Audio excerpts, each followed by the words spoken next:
Ambassador Chen had delivered the warning with the calm professionalism that had made her one of the galaxy's most respected diplomats. Her words carried no anger, no threats, just a simple statement of fact that the Hegemony Council had chosen to ignore. "Don't push us," she had said. "We're asking nicely." That was 6 months ago. Now, High Chancellor Vex Thal of the Hegemony stared at reports that made no sense, described events that shouldn't be possible, and painted a picture of retaliation so thorough that his strategic advisors had begun requesting psychological counseling. It had started with trade routes. The Hegemony had imposed blockades on human commerce, expecting the young species to capitulate within weeks. Instead, human cargo vessels simply began taking routes that didn't exist on any stellar cartography database. "They're using quantum tunneling to create temporary wormholes," reported Admiral Crixneth, his exoskeleton clicking with nervous energy. "Not just their ships. Entire cargo fleets are moving through dimensions we didn't know were accessible." "How?" Vex Thal demanded. "We don't know. Our best physicists say it's impossible. The energy requirements alone should tear their vessels apart." But that was only the beginning. When the Hegemony had seized human colony ships under the pretense of safety inspections, the humans had responded by making the Hegemony's core worlds disappear.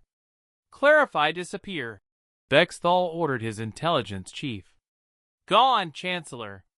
Calyx Prime, Morta Station, and the entire Xerian industrial complex have been relocated to what our scientists believe is a parallel dimension. They still exist. We can detect quantum signatures, but they're completely inaccessible." "Are the populations safe?" "According to the message the humans sent, everyone is fine. They've created what they call timeout zones where our people can think about what they've done. They'll be returned when the Hegemony demonstrates good behavior." Vex Thal's stress glands began secreting at dangerous levels. Moving entire planetary systems was beyond the technological capability of any known civilization, yet the humans had done it with apparent ease. The escalation continued when the Hegemony had arrested human diplomats on spurious charges. The humans' response had been swift and devastating. Every Hegemony military base in 3 sectors had been transformed into what intelligence reports could only describe as educational facilities.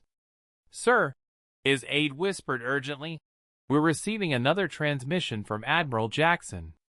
The holographic display activated, showing the infuriatingly calm face of the human fleet commander. Behind him, Vex Thal could see what appeared to be Hegemony officers sitting in classroom-style arrangements. "Chancellor," Jackson greeted politely, "I wanted to update you on our prisoner exchange program. Your military personnel are learning valuable lessons about interspecies cooperation, conflict resolution, and the consequences of aggressive behavior. They're making remarkable progress." "This is outrageous!" Vex Thal exploded. "You've kidnapped our finest officers." "Kidnapped is such an ugly word," Jackson replied mildly. "We prefer mandatory educational retreat. They're perfectly safe and receiving excellent instruction on topics like why bullying is wrong and making friends across the galaxy." The transmission showed Admiral Crothall, the Hegemony's most feared military commander, reluctantly participating in what appeared to be an art therapy session. "They'll be returned once they pass our comprehensive examination on peaceful coexistence," Jackson continued. "Should only take a few months, assuming they apply themselves." But the final straw had been the Hegemony's ultimatum demanding human surrender. The humans' response had been to reprogram every computer system in Hegemony space to display a single message: "We tried to warn you." Now, as Vex Thal reviewed the damage reports, he understood the terrible truth. The humans hadn't been asking for mercy when they said, "Don't push us." They had been offering it. "Sir," his communications officer announced, "incoming message from Earth." Ambassador Chen appeared on the display, her expression carrying the same professional calm as 6 months ago, but with something new in her eyes, disappointed patience.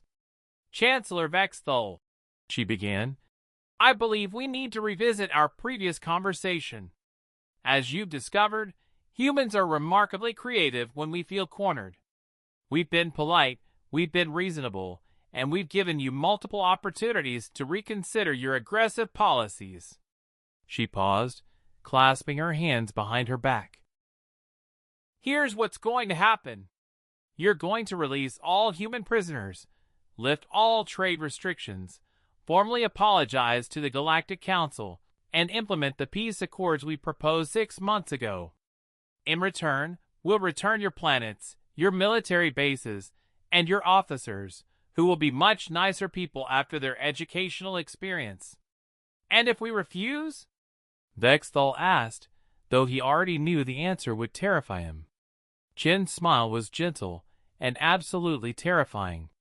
"Chancellor, you've seen what we consider proportional responses. Do you really want to find out what we do when we stop being polite?" Behind her, Vexthal could see technicians working on devices that seemed to bend light around themselves, their purpose unknowable, but undoubtedly horrifying. "We have a saying on Earth," Chen continued. "You can catch more flies with honey than vinegar. But we also have another saying, don't poke the bear. The hegemony has been poking very enthusiastically." Vexthal quietly began drafting surrender terms. Some warnings, he realized too late, were acts of mercy rather than threats.